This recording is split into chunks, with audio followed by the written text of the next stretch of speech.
Corría aproximadamente el año 216 a.C. y se estaba desarrollando la Segunda Guerra Púnica, la más conocida. En ella Aníbal, hijo de Amílcar Barca, llevó una ofensiva contra Roma, la potencia mundial indiscutida. Cartago, su capital de origen, era otra potencia y nuevamente se daba en la historia el enfrentamiento de una potencia marítima contra una potencia territorial. Lo mismo que sucedió muchas veces más en la historia. Amílcar fue un general brillante que concibió la idea de atacar a Roma, empezó por España a consolidar el poder cartaginés allí para usar España como base de operaciones para atacar Roma. Aníbal heredó esa estrategia y esa visión y un aparato militar muy importante. Concibió la idea, enloquecida para la época, de avanzar con su ejército por tierra, atravesar los Alpes, y lo tuvo que hacer en invierno porque llegó tarde con sus fuerzas, que eran enormes y que incluían elefantes que cruzaron los Alpes a pie con los guerreros de Aníbal y llegaron al otro lado pese a sufrir grandes pérdidas. De 100.000 hombres aproximadamente con el que el ejército de Aníbal empezó su campaña, llegaron a Italia 30.000 hombres y solamente 2 elefantes de los aproximadamente 80 que habían comenzado la campaña. Pero aún así, con esos 30.000 hombres que llegaron cansados, exhaustos, de una larga travesía, acosados por las tribus a lo largo del camino y atravesando los Alpes en mala temporada, el genio militar de Aníbal les permitió ganar batalla tras batalla. La más importante de ellas fue Canás, que todavía se estudia en lo que es estrategia militar. En ella, Aníbal, con un ejército, como digo, de menos de 30.000 hombres, porque había perdido alguno en las batallas anteriores, se enfrentó a una fuerza de unos 90.000 romanos, profesionales, bien entrenados, bien armados. Y el diseño de la batalla fue perfecto. Previó que el ejército romano atacaría al centro de sus fuerzas y previó que las fuerzas de su centro fueran retrocediendo, como entregándose, para obligar al centro de las fuerzas enemigas a avanzar y avanzar y avanzar hasta que sus flancos pudieron rodearlo y finalmente el ejército romano fue aniquilado en su casi totalidad. Dicen los relatos históricos que recibimos de aquellas épocas que en la batalla de Canás murieron 80.000 romanos. Aníbal nunca avanzó y conquistó Roma, cosa que podía haber hecho con mucha facilidad enseguida después de la batalla de Canás, cuando no había un ejército romano alternativo entre él y la capital del imperio.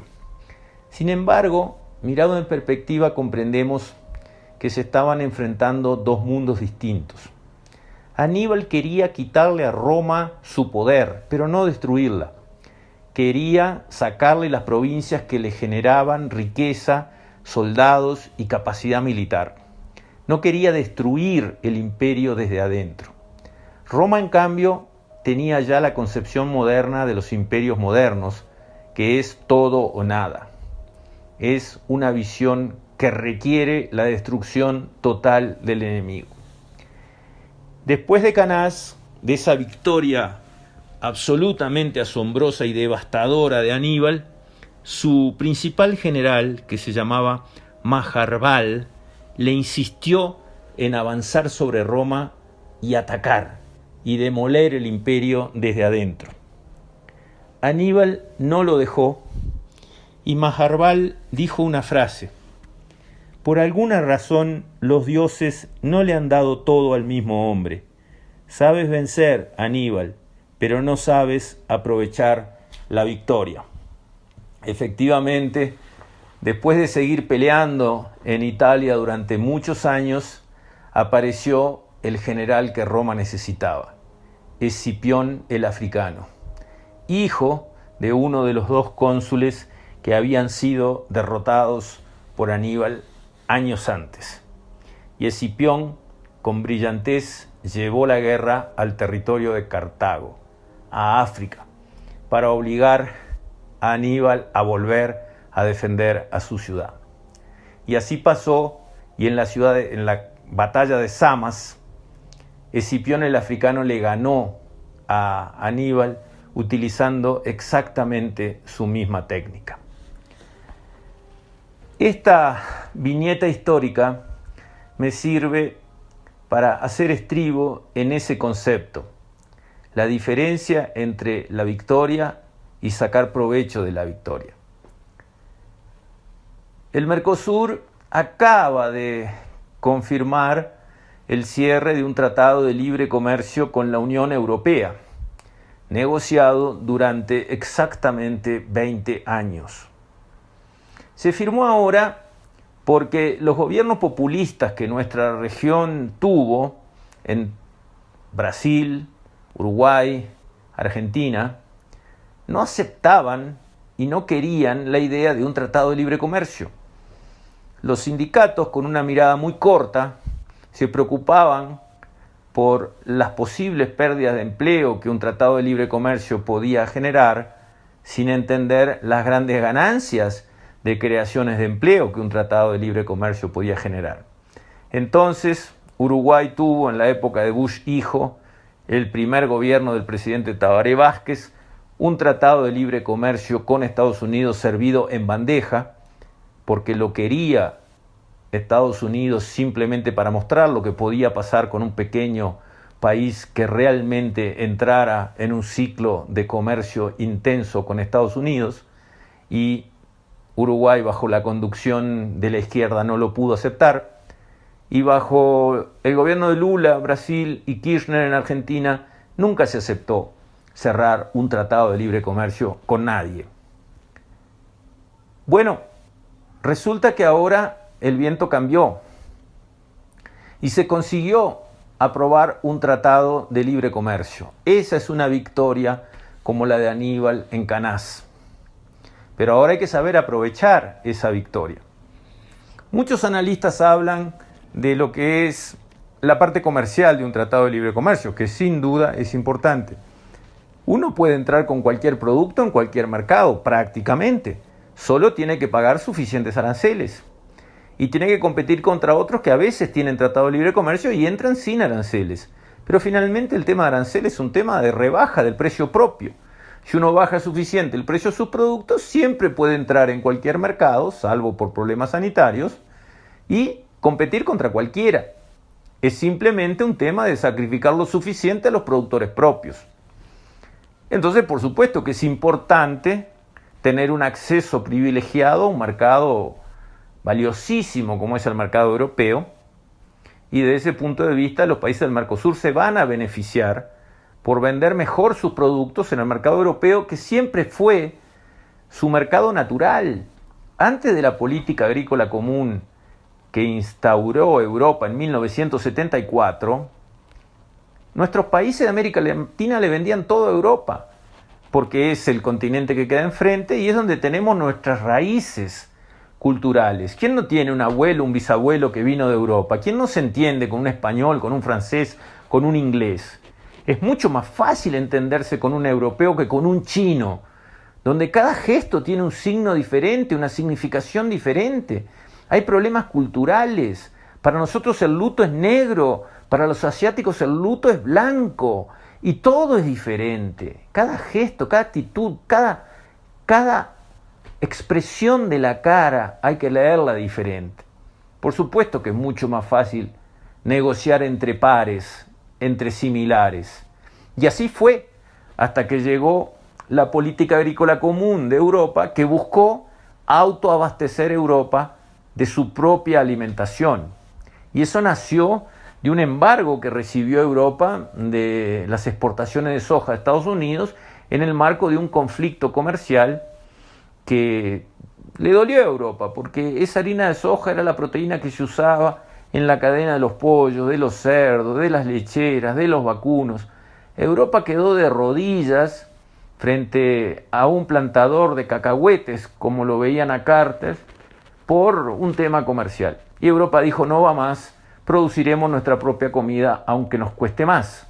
Porque en esa misma época, en el 73, los árabes, hasta ayer unos nómades que andaban en camello, habían dado el primer choque petrolero y habían puesto de rodillas a Europa, la cuna de la civilización occidental, en energía. Europa de rodillas en energía y en alimentación no era aceptable.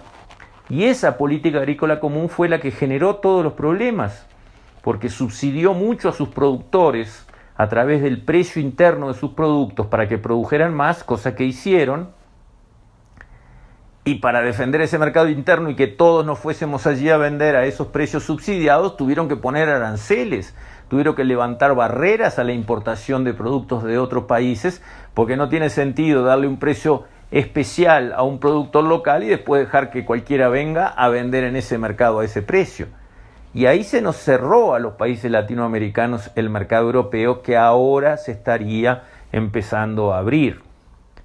Pero como digo, como le pasó a Aníbal, a esa victoria de conseguir un acuerdo con Europa por acceso recíproco al mercado, hay que agregarle la sabiduría de cómo aprovechar esa victoria, que es lo que no sé si tendremos los países del Mercosur.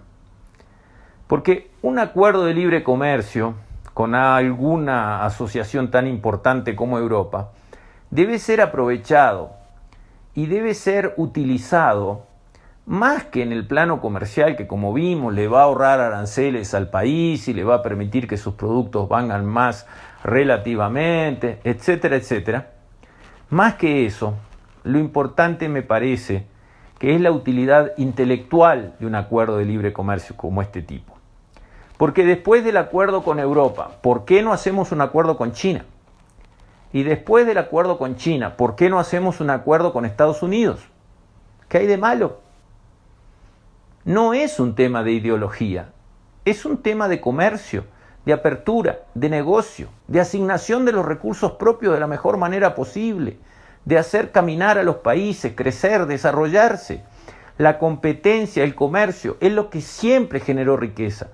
Cuando miramos hacia la antigüedad y vemos las zonas del planeta que en las distintas épocas históricas se enriquecieron extraordinariamente, fue siempre gracias al comercio, fue siempre gracias a la competitividad, a comerciar, a estar en competencia, a mover recursos, a hacer circular los bienes.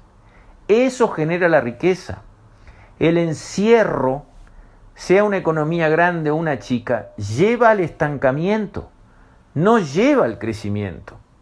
El estancamiento congela las situaciones, no permite que las economías se modernicen, que aumenten su productividad, que generen más valor agregado, que atraigan inversiones.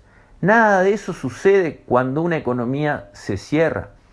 Eso está probado en la teoría y comprobado en la historia.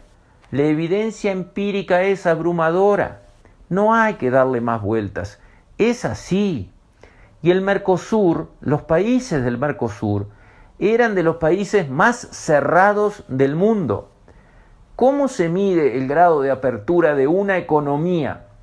Se suman exportaciones más importaciones y se dividen entre el Producto Bruto Interno del país. Ese ratio mide el grado de apertura de la economía. Cuanto más chiquito sea, quiere decir que importaciones e exportaciones representan poco comparado con el producto, más cerrado es el país. Cuanto más grande sea ese número, quiere decir que el comercio internacional del país representa mucho de su Producto Bruto Interno, más abierto es el país. Como ya hay información de todos los países y las computadoras hacen las cuentas en segundos, es muy fácil hacer el ranking. ¿Saben quiénes son los países más cerrados del mundo, de abajo hacia arriba? Myanmar, Brasil, Argentina y Uruguay. Myanmar acaba de abrirse al mundo. Entonces, ¿Tenemos que hacer un esfuerzo o no en abrir nuestros países? ¿Eso nos va a traer riquezas o no? ¿Somos países cerrados o no? Pues por favor, el arancel promedio de los Estados Unidos es 4%. El arancel promedio del Mercosur es 16%. Somos países extraordinariamente cerrados, lo que nos perjudica mucho. Por eso, bienvenido este acuerdo de libre comercio con la Unión Europea. Es una batalla ganada, una victoria como la de Caná para Aníbal. Ahora, sepamos aprovechar esa victoria y usémosla para abrir otros acuerdos de libre comercio, para abrir nuestros países, para prepararnos para comerciar más, para volvernos más competitivos. ¿Habrá dolores? Claro que sí. Siempre hay dolores en el parto y dolores en el crecimiento. Algunos ganarán y otros perderán. Sí, señor, eso es seguro que sucederá, pero la nación en su conjunto avanzará, se enriquecerá, se abrirán otras oportunidades, vendrán nuevas inversiones, iremos hacia un futuro mejor y escaparemos a una situación de poco valor agregado, de estancamiento, de limitación en lo que son la explotación de nuestros recursos y finalmente las oportunidades para nuestra población. Ahí empezará a venir gente a nuestros países, como era en la época de nuestros abuelos, que venían a hacerse la América de una Europa reventada, venían a América a buscar oportunidades. Eso desapareció. Empezaron a irse nuestros jóvenes, empezó a existir la emigración. Hay ciudadanos de nuestros países en todos los rincones del mundo. ¿Por qué será? ¿Porque tenemos mucho éxito o porque tenemos poco éxito? Bueno, esta historia hay que cambiarla. Hay que enfocarse y dirigirse nuevamente hacia países abiertos, competitivos, que vendan al mundo, que reciban productos del mundo, que reciban inversiones del mundo y que permitan el dinamismo económico y comercial genere las oportunidades que hoy nuestros países no están teniendo. Con esto, estimados oyentes, me despido. Hasta mañana, si Dios quiere. Búscanos en Facebook e Instagram como La Batalla de las Ideas y únete a la conversación.